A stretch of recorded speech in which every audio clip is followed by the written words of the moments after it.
他来到冰天雪地的北极，每天起床后的第一件事就是来到这里铲雪，直到露出下面黑色的泥土才肯罢休。就连一块很小的白色石头他都不肯放过。这样做只是为了让黑色在这里看起来更加显眼，因为这是一个巨大的 SOS 求救标志。他已经被困在北极3年了。男人每天就重复做3件事。第二件事则是来到陷阱这里看看今天的收获。因为没有鱼饵，所以空军是常有的事。但就在这时，旁边的另一个陷阱发出了激烈的碰撞。他赶忙跑了过去，慢慢的将丝线提了上来，是一条北极特有的鲑鱼。捕到猎物，男人脸上却没有一丝的喜悦。这样的食物他已经吃了整整3年了。因为没有火源，所以每次他都只能吃鲑鱼刺身。在外面这可能是价格昂贵的美食，但对于男人来说却像是在嚼蜡一般。等补充完体力后，一旁的闹钟也在这时响了起来，这是在提醒自己要去做第3件事了，那便是带上无线电外出寻找信号，而且每次都要换不同的地方，因为受地磁的影响，能够搜寻的范围极为有限。或许只有信号源来到他面前，机器上的绿灯才会亮起。这便是男人一天的生活。但他除了要面临北极恶劣的环境考验外，同时还要警惕这里的原住民。第二天，他像往常一样来到陷阱这里，却发现存放食物的盒子像是被什么东西给破坏了，里面的鱼也不翼而飞了。下一秒，他就在旁边发现了一个巨大的脚印，是北极熊的。他连忙跑回到了飞机上。在如今这种食物匮乏的季节里，北极熊会盯上人类也不是不可能。可等了半天也没见到对方的身影，男人觉得那个家伙应该是吃饱离开了。于是他决定再次出门搜寻信号，却意外发现北极熊就在不远处徘徊着。他或许是想等猎物放下戒备时再发动攻击，所以目前来说男人暂时是安全的。他便来到另一个山头继续摇动无线电，而此时不远处一个巨大的风暴正朝这边袭来，不一会就刮起了阵阵狂风。男人只好作罢起身离开。可偏偏在这个时候绿灯突然亮了一下，虽然只是一瞬间，但哪怕只有一丝丝的机会，他也要努力抓住。果然在他不断的摇动下，绿灯再次亮起，接着他四处张望寻找信号源，下一秒一架直升机就赫然出现在了视野里。男人看到后连忙拿出事先准备好的烟雾棒呼叫救援。好在这里是白茫茫一片的北极，因此上方的烟雾变得更加显眼了。对方很快就发现了他，看到飞机正掉头朝这边驶来，他开心极了，3年以来第一次露出了笑容。正当男人以为自己可以得救了时，命运再次跟他开了一个玩笑。因为受刚刚风暴的影响，直升机根本就无法再前进分毫，接着就开始发生剧烈颠簸，不受控制的朝着反方向飞去。男人还以为对方是不打算救自己，却不料下一秒他就径直撞向了地面。他怎么也没想到，好不容易有了逃出去的机会，竟会发生这样的意外。但眼下不是伤心的时候，救人才是最要紧的。男人赶忙来到了事故现场，等他把驾驶员拖出来时，对方早已经没了呼吸。万幸的是，坐在副驾驶位的女人还活着，不过她的肚子却被划开了一条长长的伤口。虽然没有伤及到要害，但若不及时处理，也很有可能会因为伤口感染而死。男人赶紧在飞机上翻找起来，希望能有相关的药物。好在找到了一个医药箱，不过里面的东西也只能暂时缝合一下伤口而已。想要彻底得到救治，就必须前往医院。可这里是荒无人烟的北极，根本就不会有医院。女人也一直处于昏迷状态，感受到她的心跳，男人也暂时放下心来，便又开始在飞机上翻找起来，看有没有能用到的东西。运气不错，他发现了2根探照棒以及一份地图，这可是好东西。有了地图，或许就可以找到科考站了。更幸运的是，他还发现了一桶泡面，这对于男人来说可是难得的美食。他拆开包装，二话不说就塞进了嘴里，细细的品尝着，感受着来自方便面的芳香。吃完之后还要仔细的回味一番。等享受完美食，他决定先将女人带回去。临走时还不忘在飞机上留下求救信息。回到家后，他先是拥抱了一下女人，慢慢感受着来自同类的气息，这也让他孤独的生活有了一丝慰藉，同时也给了他活下去的动力。毕竟一个人独自生活了这么久，见到异性难免会把持不住。想谈恋爱的兄弟，是不是身边总遇不到满足你要求还对你心动的女生？去牵手啊，不怕提要求，要求越多帮你找的越准。找对象就用牵手。他让对方尝试握紧拳头，感受到他手掌上传来的力量，男人这才放心下来。I'm sorry。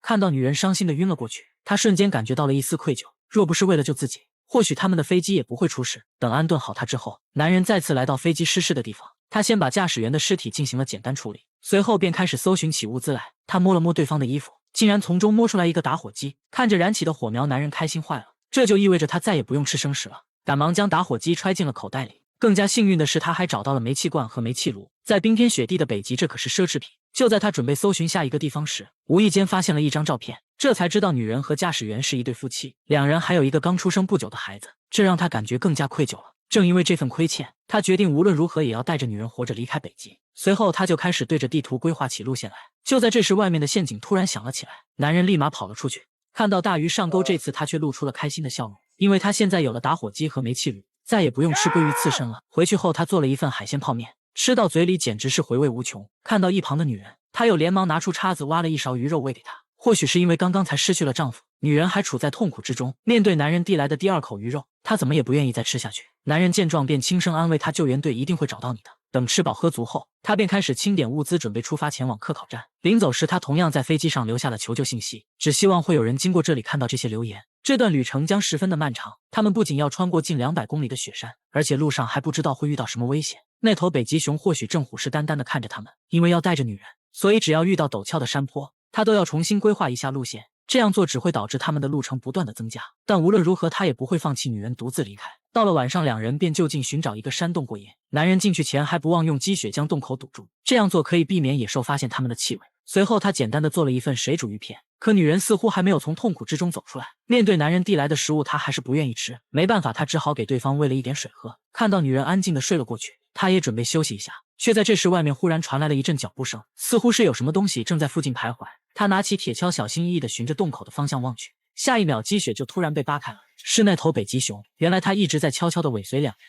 就等着他们放松警惕之时发动攻击，但北极熊却忽视了自己的体型，如此狭小的洞口他根本就进不来。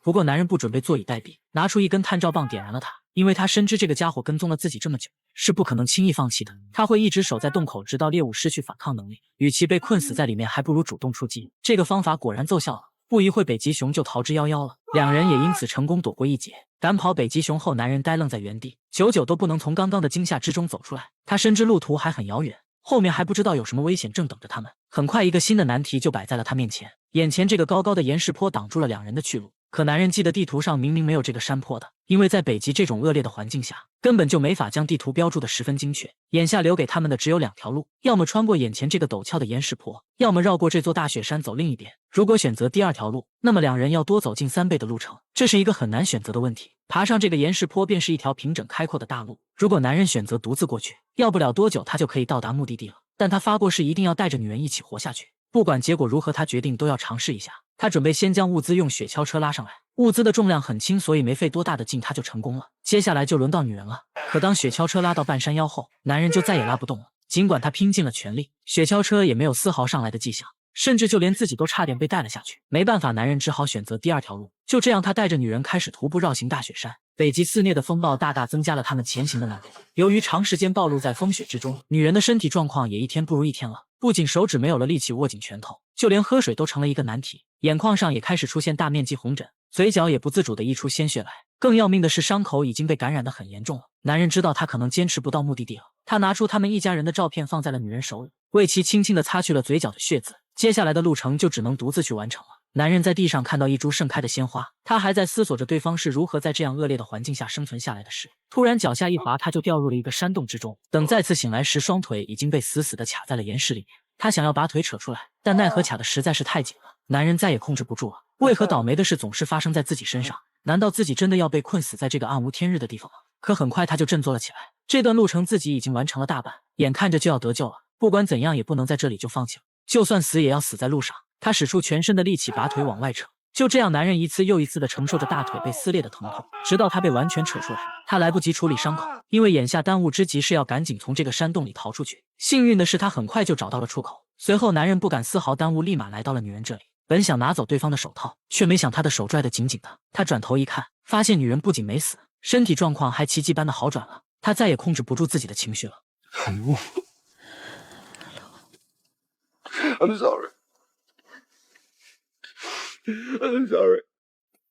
男人决定不管以后发生什么事，只要对方还有一口气在，他都不会放弃。他用冰雪简单处理了一下伤口后，便一瘸一拐地带着女人重新出发了。虽然不知道前方还有多少坦途，但男人始终相信光明终将照亮他们。经过10几天的艰难跋涉，他们终于成功地绕过了这座大雪山。男人丢掉所有物资，准备拼尽最后一丝力气。就在这时，一架直升机赫然出现在了视野里。他不敢相信眼前的一幕，赶紧跑了下去，拼命地将雪橇车和女人一起推了上来。紧接着便立马开始呼叫救援。男人拿出了最后一根探照棒，用尽全身的力气挥舞起来，但他的求救声在这雪山之中显得是如此的渺小，不等对方听到就消散在了空气之中。他深知现在两人都受了伤，是不可能来到科考站的，这架直升机是唯一的机会。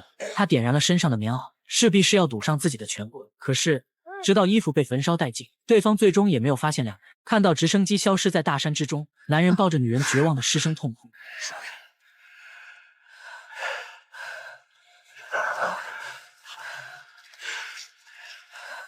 随后，他将女人轻轻地放下， You're not alone. It's okay. 接着自己也不甘地躺了下去。两人紧紧地握住彼此。男人并不后悔，因为为了活下去，他至少努力过。在生命的最后一刻，有同类的陪伴，他并不感觉孤单。慢慢的，他闭上双眼，等待着死亡的降临。随着一阵直升机的轰鸣声，自此全片结束了。